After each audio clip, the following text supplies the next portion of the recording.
Friends, welcome to our today's class. We'll be starting a new topic today. This is about clubbing up income. Clubbing, you might have heard when we're learning the concept of total income. At that time, we have understood that how total income is arrived. If you can recall, I had told you at that point of time, the total income means first we will be aggregating income that are generated for all five heads, meaning income from salary, then income generated from house property, then income generated from profit and gains of business or profession, then income which is generated from capital gain, then income from other sources. So all these incomes need to be added. After that, we make two adjustments: set off of carry forwarded losses. Then one thing is we also apply clubbing provisions at that point of time, right? So clubbing provision at that point of time we had understood that in certain situations some other person's income also clubbed with the assessee's income. That is called as the clubbing provision, or you can call it income of some other persons which are included in the assessee's income. After that only you will be getting total income, and that total income is liable to tax, right? So we are going to learn that clubbing provision. Now you might be thinking why some other person's income is to be clubbed. So we'll very shortly we'll be understanding what is the reason for that. Ideally, so everybody should pay tax on his or her own income, is it not? So whatever is your income, then you should pay tax on this. Then why at all some other person's income need to be clubbed? The objective of these provisions, which we are going to learn, is that many times what happens, people try to avoid tax by doing some kind of by adopting some kind of tax avoidance mechanism through which they transfer some income to some other person, or they transfer some assets to some other persons. The transfer is done in such a way that it shows the intention is, or you can say sole intention is to avoid tax. In that kind of situation, the other person's income is generally clubbed with the transferor's income. So that concept we are going to learn today. I'm going to share the screen with you right now.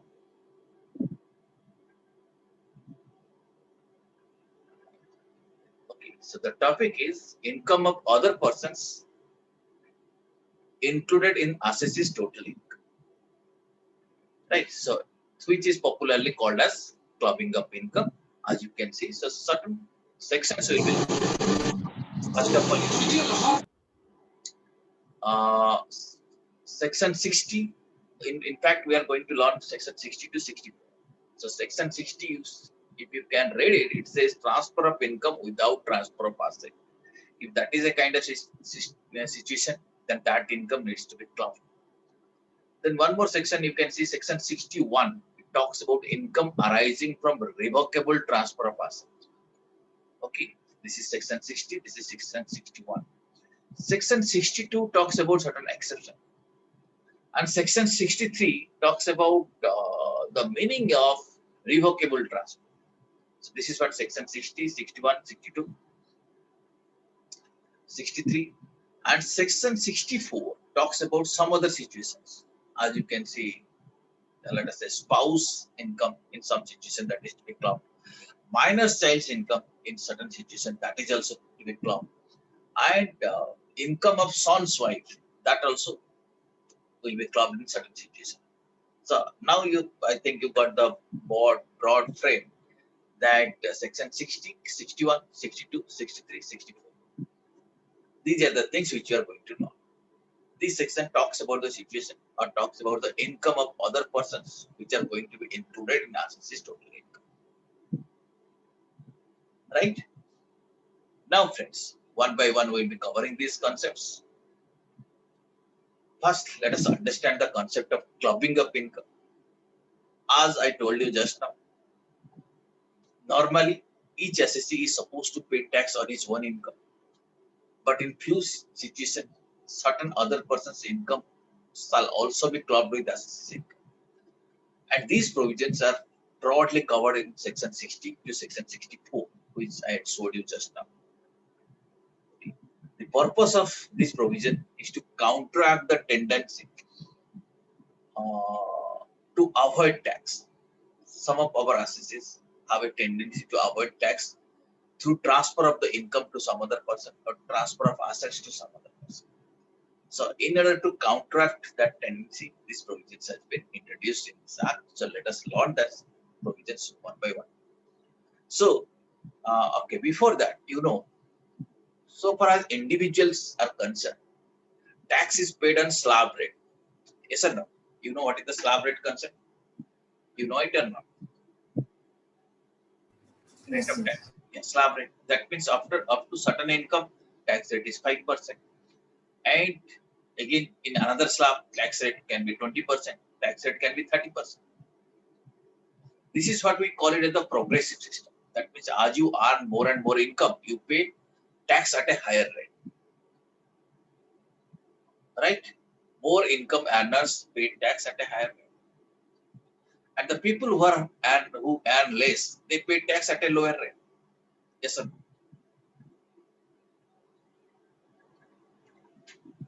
Are you agree? Let me explain you Yes, with sir. the help of this example. Let us say, there is a person, Mr. A. Okay. So let us say Mr. A's income is, you assume, suppose Mr. A's income is 30 lakh.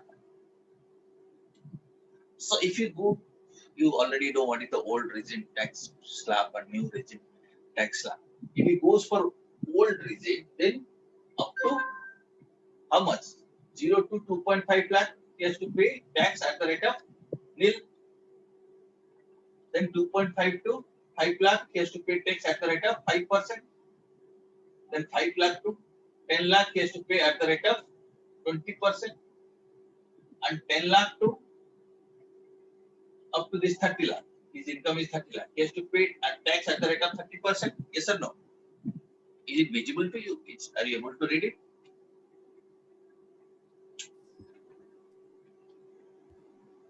Yes or no? Sir, little bit No, sir, it's hazy. not visible properly. It's not visible properly. Okay, just give me a second.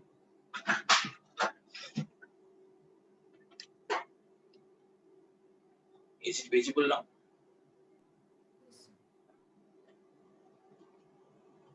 Yes, sir. Now it is visible. Just give me one more second.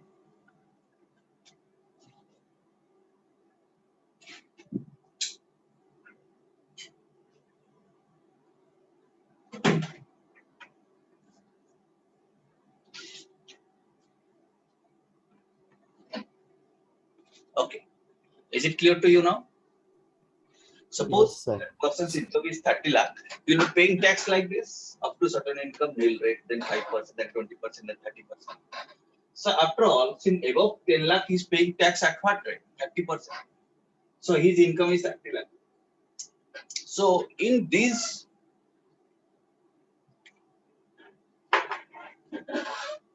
on these 20 lakh, he's paying tax at what rate? What is the rate of tax for these 20 lakh? 10 lakh to 30 lakh. What is the rate of tax? Can you tell me?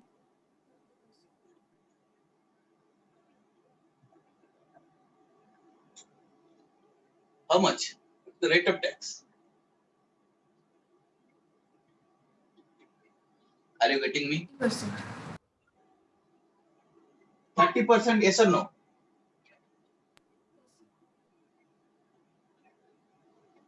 Yes or no? Can you reply? Yes, sir. Please unmute yourself and reply. These 20 lakh, that is above 10 lakh up to 30 lakh. In this particular slab income, what is the rate of tax? So 30%. 30%. Now, for this person, if this person can do one thing, suppose you will transfer this 20 lakh income to some other person. Let us say she is transferring this income to Mrs. A.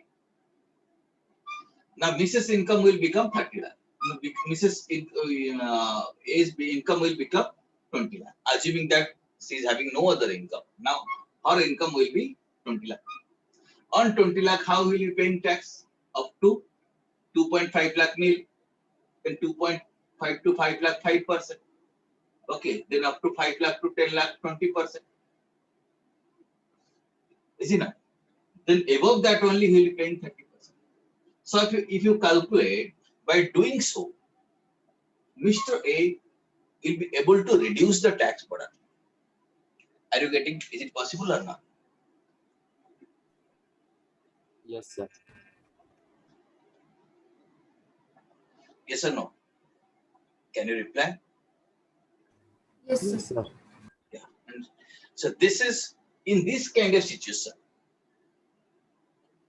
So there is a possibility that an assessee may be able to avoid that thing, or to discourage that this kind of thing. This provisions has been introduced in income tax law. I think now you have understood. Let us move to the other provisions.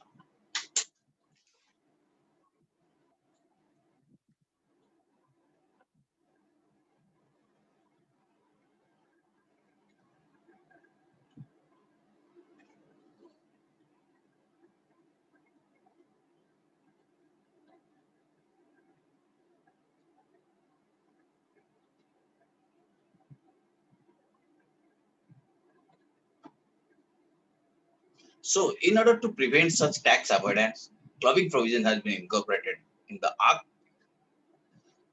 right? So that people will be discouraged to do that kind of tax avoidance technique. And when coming to clubbing provisions are actually these are the we can say these are the income of other persons which are includable in the assessee total income. These provisions we are going to learn. So right now we learn first of all section 60, which talks about transfer of income without transfer of asset. That is one concept. Then income arising from revocable transfers. That also we are going to learn. That means section 61 and 60, 60 and 61 we are going to learn. But to understand section 61, 60 and 61, we might have to read section 62 and section 63. So these four sections we have to learn right now. First, let us enter into this particular section, section 60. As you can see, the title of the section, what is this? What this section talks about? Can you read it out?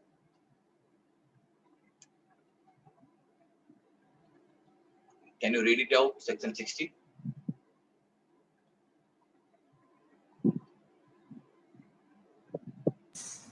Transfer of income without transfer of asset. Good. So this is about transfer of income without transfer of asset.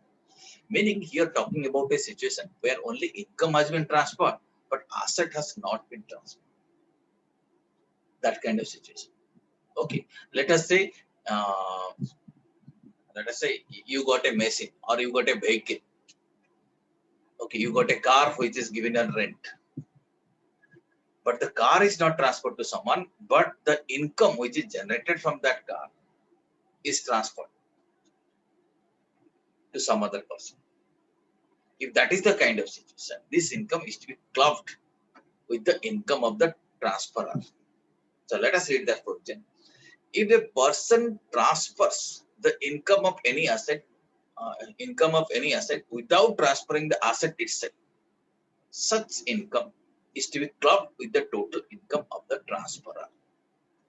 If any person is transferring some income which is generated from an asset without transferring the asset itself, then that income is to be clubbed with the income of the transferor. Okay.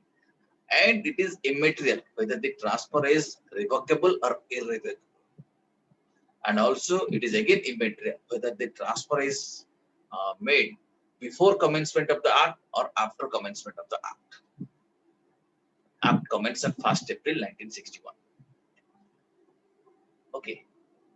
Whether transfer is made before that or after that doesn't matter. Whether it is revocable or irrevocable doesn't matter. Simple concept is that where income is transferred without transferring of the asset, that income is to be clubbed with the income of the transfer. Did you understand this concept? Yes, sir. For example, okay, let us say one person, Mr. A, confers the right to receive the rent in respect of a house property to his wife. Okay, what Mr. A is doing is transferring the right to receive the rent. He's saying that the right to receive the rent from his house is to be with Mrs. A. but house is in his own name. In this situation, what will happen? Who will be paying tax on that house property income? On that annual value of house property, who will be paying tax? Mr. A or Mrs. A? Mr. A. Mr. A. Okay. Mrs. A may receive that income. Mrs. A may receive that rent, but that income, that house property income, is going to be clubbed with the income of Mr. A. So consequently, Mr. A has to pay tax on this. Okay, so that is the concept.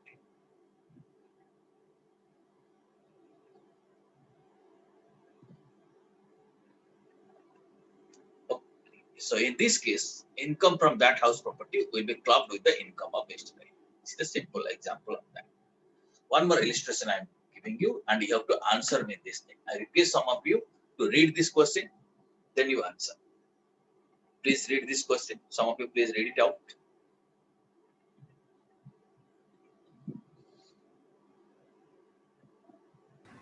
Mr. X has transferred through a duly registered document the income arising from a godown to his son without transferring the godown.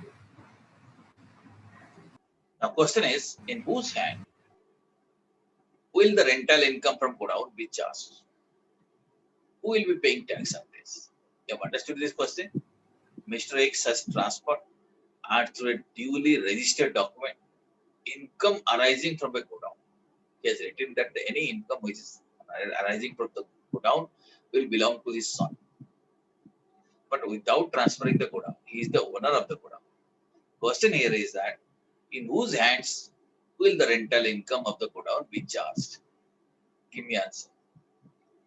Mr. X Sir, or Mr. X. Mr. X or Mr. X son? Mr. X. Mr. X. That is the solution, because section 60 clearly states that where there is a transfer of income from an asset without transfer of asset itself, such income shall be clubbed with the total income of the transferor.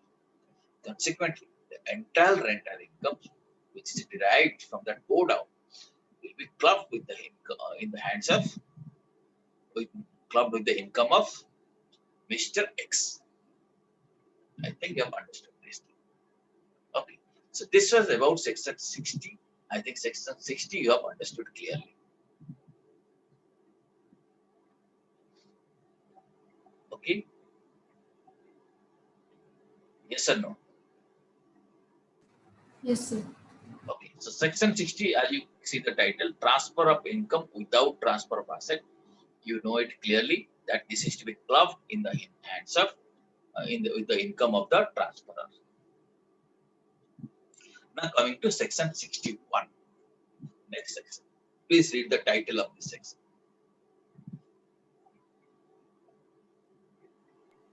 Income arising from revocable transfer of assets.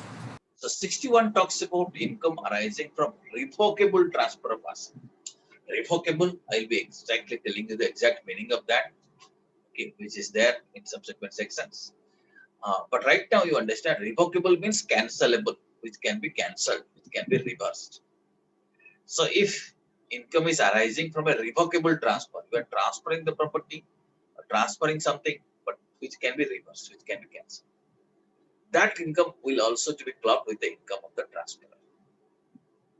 If you read the provisions, all income arising from any transfer by virtue of a revocable transfer of asset is to be included in the total income of the transfer.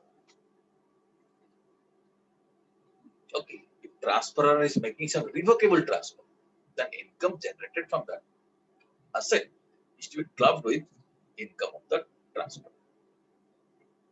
So in 60, what we have learned? Without transferring asset, if you're transferring income, that will be clubbed. So some people, what they did, they started making transfer of the asset, but made it a revocable transfer. Therefore, 61, section 61 is saying, says this thing. If you're transferring the asset, fine, but it should not be a revocable transfer. If you're making a revocable transfer, then also it is to be clubbed with the income of the transfer. Okay, are you getting it? Did you understand? Yes, sir. Yes, sir. Fine. Now let us understand what is the meaning of this revocable transfer. Meaning of revocable transfer is explained in section 63. Okay. Okay. 62 we'll be learning. That will talk about certain exceptions to this. But now first let us understand what is the meaning of revocable transfer. It's explained in section 63. Transfer is deemed to be revocable if it contains any provision for the retransfer directly or indirectly of the whole or any part of the income or asset to the transferor. That means if the transfer agreement there is a clause which contains a provision for retransfer. Okay, retransfer, this retransfer can be direct or indirect of whole or part of the income or asset. That means whether asset can be retransferred or income can be retransferred to the transferor. Okay, suppose A is transferring B and there is a clause that again it can be reimbursed, it can be cancelled, it can be retransferred. That means B has to transfer it back to A. So if that kind of provision is there, it may be direct provision or it can be indirect provision. Right? If that is the kind of situation, and it may be whole or part of the income or whole or part of the asset. That means income can be retransferred or asset can be retransferred. Whole income can be retransferred or some part, maybe 10% of the income is coming back to the transferor. That is also revocable. Right? Or some asset is coming back to the transferor. That is also revocable. So if there is a clause because of which there is a possibility of retransfer, then there is a revocable transfer. Okay. Or it gives in any way to the transferor a right to reassume power. That means transfer is made, but there is a power in the transfer deed. There is a power that the transferor may reassume the power. That means if again he can become the owner of the property directly or indirectly over the whole or any part of the income or asset. Maybe on the whole property or on the part of the property, or maybe the whole of the income or part of the income. If there is any provision through which the transferor can reassume the power, maybe directly or indirectly, then that will be treated as a revocable transfer. Once it is a revocable transfer, then you know what will happen. Then whatever is the income in the hands of transferee will be clubbed with the income of the transferor. Did you understand this?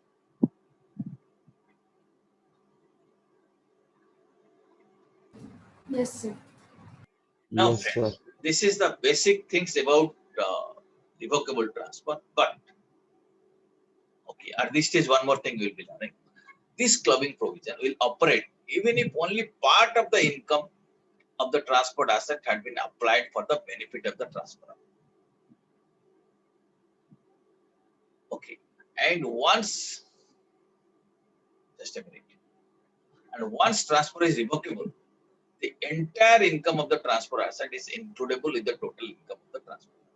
And once you know there is a revocable clause, then the entire income means entire income from the transferred asset, not transfer is other income. Entire income from the transfer is asset is includable in the total income of the transfer. Okay, so you have to actually examine whether the transfer is revocable or not. If part of the income or total income or part of the asset or total asset can be directly or indirectly be retransferred or transferor can reassume power, then you can conclude that is a revocable transfer. And if it is revocable transfer, the entire income from that asset is includable with the total income of the transfer. Okay. But friends, at this stage, let us go through certain exceptions to that situation. Okay. Section 61, we learned that if it is a revocable transfer, then income of the transferee from that asset is to be clubbed with transferor's income. But there are certain exceptions to that. The 61 will not apply in two cases. First one is transfer is not revocable during the lifetime of the beneficiary or transferee.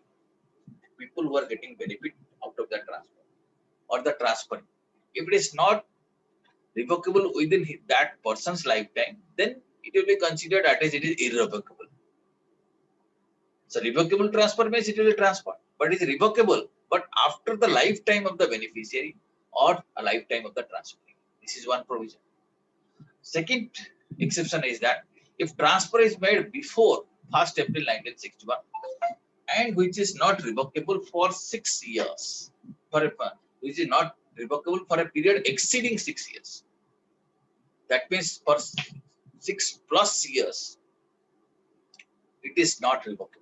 After that, it can be revocable, and it is a very old transfer. Transfer made before 1/4/1961. Then also the provisions of 61 will not apply. That means that income which is generated from that transferred asset is not going to be clubbed.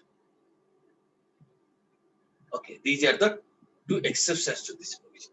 These exceptions we are going to learn in detail now. Let me tell you exceptions in detail. First provision, as I told you, transfer not revocable during the lifetime of the beneficiary or transfer. Okay. The term beneficiary is normally used in the context of a trust when transfer is made by way of a trust which is not revocable during the lifetime of the beneficiary. Okay. And in other case, the transfer is not revocable during the lifetime of the transferee. The income from the transferred asset is not includable in the total income of the transferor. And the transferor, not includable in the total income of the transferor, provided there is one more condition is also there. The transferor derives no direct or indirect benefit from such income. Are you getting this point? First thing I told you, if asset is transferred, but it's a revocable transfer, that income is to be clubbed with the income of the transferor. But if it is revocable beyond the lifetime of the transferee or the beneficiary, then it need not be clubbed. This provision will not apply. But there is a condition to that, provided the transferor derives no direct or indirect benefit from such income. Transferor is not getting any direct benefit or indirect benefit from that transfer.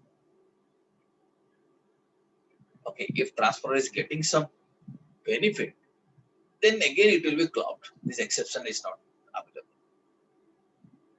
So if the transferor receives any direct or indirect benefit from such income is to be clubbed with the total income, even though transfer may not be revocable.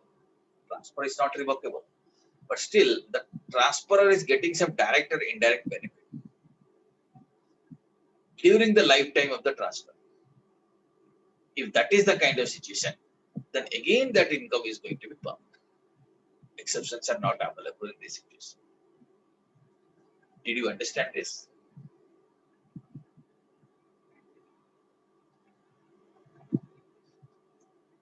Yes or no?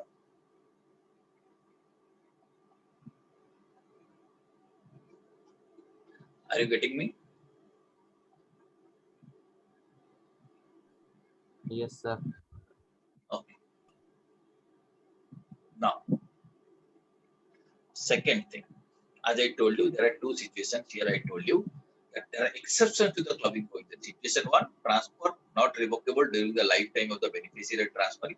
Second exception is that transfer made before 1st April 1961 are not revocable for a period exceeding 6 months. Let us see the second exception to this. Second exception is very simple. Income arising from transfer of an asset before 1/4/61. That means transfer has taken before 1/4/61, which was not revocable for a period exceeding 6 years, is not includable in the total income of the transferor. But here again, same condition you have to see, provided the transferor doesn't derive any direct or indirect benefits from such income.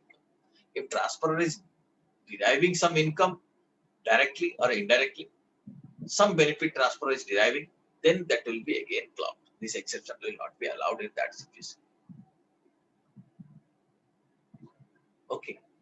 But in both the transfers, both the cases we have noted here, as and when the power to revoke the transfer arises, the income arising by virtue of such transfer will be included in the total income of the transfer.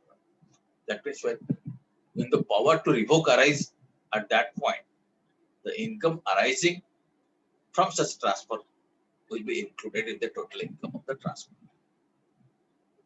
Okay. This concept also we have to keep in the mind. Is it clear up to this? Or you got little confused?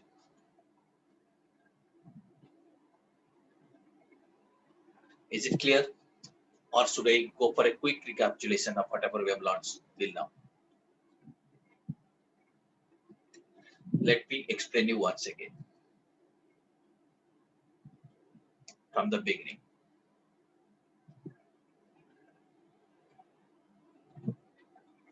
Okay. From the beginning, let us very quickly will recapitulate. Okay, friends. Once again, I am showing you the entire chapters. Friends, we are learning about the income of other persons included in assess's total income. That means we are talking about the clubbing provision. Clubbing provisions, you see, we will be learning section 60, 61, 62, 63, 64. These are the provisions we are going to learn. Section 60 talks about transfer of income without transfer of asset. That we have seen, if transfer of income without transfer of asset, straight to it will be clubbed with the total income of the transferor. 60 is clear. Any doubt about section 60? Please tell me yes or no. Section 60 is clear to you or not? Yes, sir. Yes, sir. Okay. Now, friends, come to section 61. Section 61 talks about this thing, income arising from revocable transfer of asset. If it is revocable, asset is transferred, but transfer is revocable, then also that income will be clubbed with the income of the transfer. Okay. So we'll be understanding what is revocable later on. But now you see, but this particular section, section 61, has got certain exceptions. What are these exceptions? The exceptions are provided in section 62. What is this? I told you revocable. If there is revocable transfer, the income will be clubbed. But if the transfer by way of a trust, which is not revocable during the lifetime of the beneficiary, or it is not a transfer to trust, but it is not revocable during the lifetime of the transferee. Meaning, if it is not revocable within the lifetime of the beneficiary or transferee, this is an exception. That means in that case, income will not be clubbed. Or second exception is that transfer before 1/4/1961 and not revocable for more than 6 years. So transfer has made earlier, okay, prior to commencement of the Income Tax Act 1961. Earlier transfer has already been made. And at that point by time, it is not revocable for a period more than six years. Then also exceptions are there, and that income generated from that asset is not going to be clubbed. Okay, understood up to this? Did you understand? These two exceptions, did you understand? Yes, sir. Okay. Now one more thing I am adding to that. But in these two situations, if by any chance transferor derives some direct or indirect interest, it is not revocable for 6 years. It is not revocable within the lifetime of the beneficiary or transferring. But transferor is getting some benefit out of this. Then exceptions will not be allowed. Then again it will be clubbed. Okay. And as and when the power to revoke arises, clubbing provision will apply. So far as it is not revocable, clubbing provision doesn't apply. The moment it becomes revocable, clubbing provisions will apply. Okay, did you understand this part of the chart?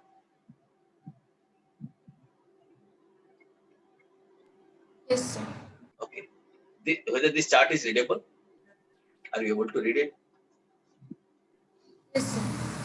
Okay, so this part is over, I think. Now, next concept, we'll move to next concept. But before that, we also at this time will let me explain you the meaning of revocable transfer. That we have seen. Revocable transfer means the transfer contains a provision for retransfer. The retransfer can be direct, indirect, whole or part, and it may be for asset or income. Okay, there is a provision for retransfer, or it gives any right to the transferor to reassume power. If that is there, then also it is okay.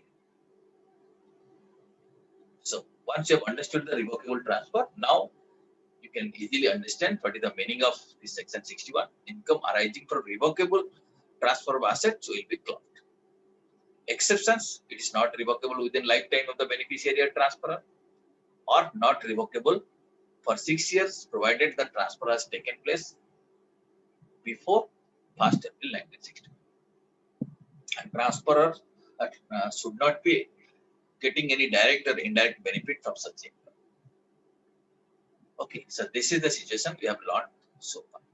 Friends, we are going to take a break right now, break for 5 minutes. After that, again, we will be reassuming. We will learning the next provision. Okay, after this, is it clear to you? It may appear to be little complex, but once you read it, once you go through the slides, I think things will be clear. Is it okay, friends? Yes, Yes, sir. sir. Thank you. We are closing right now, but again, we'll resume in 5 minutes. Okay, please rejoin. Thanks a lot.